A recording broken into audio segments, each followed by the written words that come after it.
back on the Octavia project today. I had a look at the anti-roll bars while I was doing something else, and I saw that there was quite a bit of give in them and they had definitely seen better days. So I swapped out the old and I've put some almost solid bushes in there. There's a solid nylon core with about 2 or 3 millimeter around the outside of polyurethane. The transformation has been a lot more than what I expected. If the car is flatter, we're maintaining more camber, and that is what it feels like. So if we just come down here,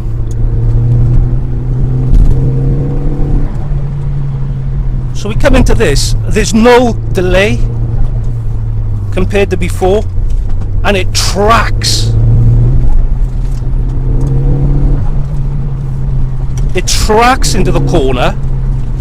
The grip is, I would say, much more, and it also feels hard to explain, but it feels like the tyres have got more camber. And what I've got now is quite a playful rear end. The rear is definitely coming into play more than before.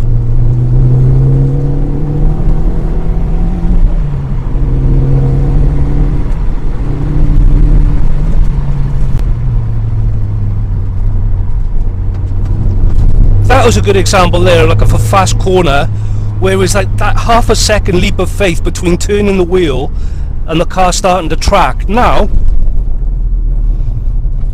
the reaction is instant. You turn the wheel and the car is turning. For such a minor upgrade, like this is it's like the reaction. You turn the wheel, the car turns. Before there was always that, the longer and the faster the turn, the longer you had to wait for it to load up. But now,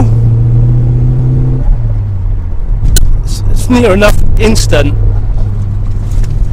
For sure, if you go in on the brakes or you try to power out the corner, yeah, you're going to get understeer. But in normal, if you get your braking done in a straight line,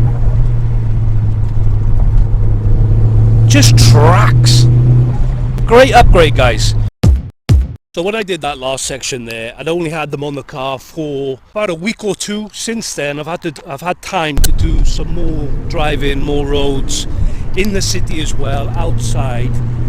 And I think I said earlier that there is no compromise. I haven't noticed any negatives with them, and this is not strictly true. Around town on bumpy roads, the roads are definitely, you definitely feel the bumps more. It's quite a bit worse, to be fair. Would I still have done this move? Yeah, absolutely. I think the front end grip is much higher. It feels much higher, and I've got a lot more confidence on turning. Yeah, it's transformed it. There's no two ways about it. It's transformed it. It was good before, but there was always that, like I said, I know I keep banging on about it, but this is fundamentally the difference it's make. It's at least in my experience on this car, Octavia RS 2002, the 1.8 turbo motor, it's taken away that delay on turning. Has it completely eliminated understeer? I would say yes. Now it's more of the bigger worry now is the losing the rear end. My main thought is keeping the rear under control. That is the overriding factor now. Front grip is not the limiting factor anymore, it's the rear. That's the verdict on anti-roll bar bushes, uprated anti-roll bar bushes. Are they worth it? On this car, on this chassis, with these modifications, for these wheels, for these tyres, for my driving, 100% it's massive. On your car, it may not be. If you've got any questions or comments, please do so. I'll do my best to get back to you if you want me to. That's it for now. Take it easy, have a good summer, and I'll see you again in the next video.